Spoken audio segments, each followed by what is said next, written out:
Hi there, students. Colonel Blimp.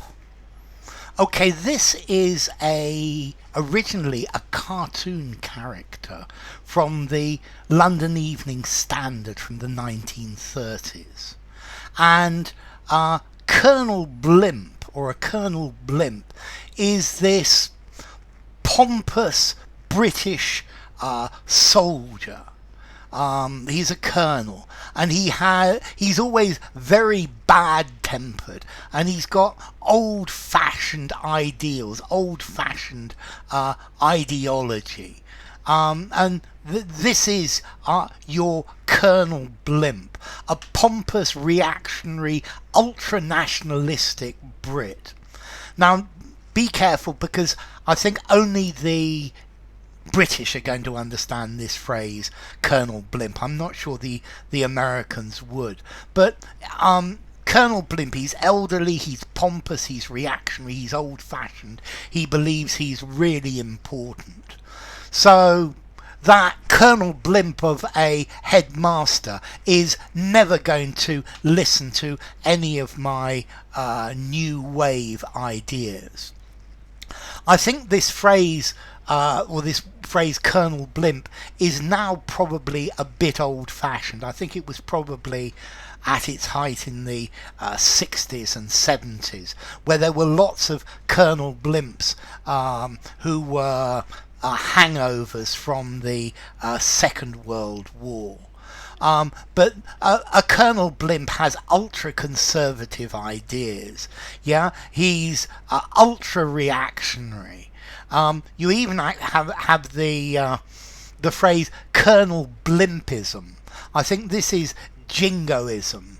This is nationalism and attack those bloody enemies of ours.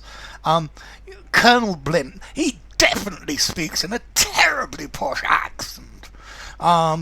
And well, he opposes any reform, any change. He's a real stick in the mud. He's an antediluvian conservative, antediluvian before the Great Flood.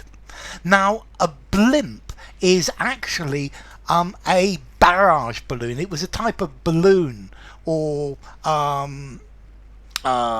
airship that in the Second World War they hung them above cities to stop the aircraft bombing the cities, and that was a blimp. So it's implying that he's big and fat as well.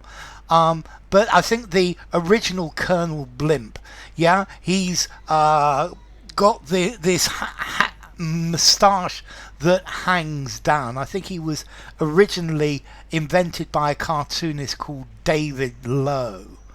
And he's got this walrus moustache, and he's always saying, "Gad, sir! By gad, sir!" And I think he's based on some Victorian gentleman who says that if a cavalry officer is in a tank, he ought to be able to wear his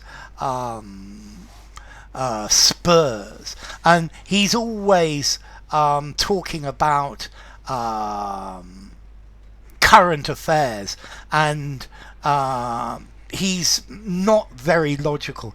It's these reactionary traditional British opinions of the 1930s and the 1940s, ideas of isolationism and lack of enthusiasm for democracy, and just telling the common workers what they should do. And he's making pronouncements about what should happen. He's always red-faced with rage and anger.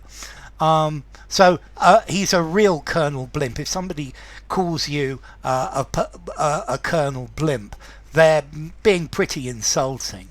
Yeah, he's such a Colonel Blimp. He starts ranting and raving about his views on welfare and the poor, that anybody who's poor should be executed. Yeah, if my grandfather doesn't change with the times, people are going to think he's a Colonel Blimp.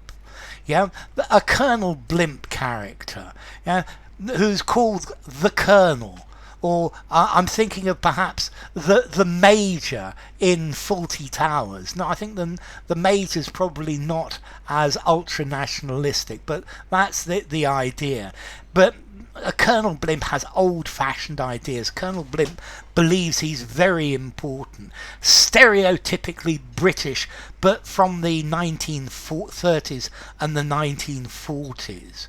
I think Churchill wanted Colonel Blimp banned because he thought it was a threat to wartime morale. But I think Colonel Blimp is actually a very good satire on British society. Yeah, he has old-fashioned ideas.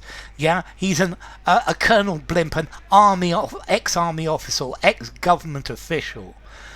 Who's extremely traditional, extremely right-wing, ultra-nationalistic, incredibly pompous, and it's a stereotype of a very clear stereotype of a British character. So, a Colonel Blimp, formality.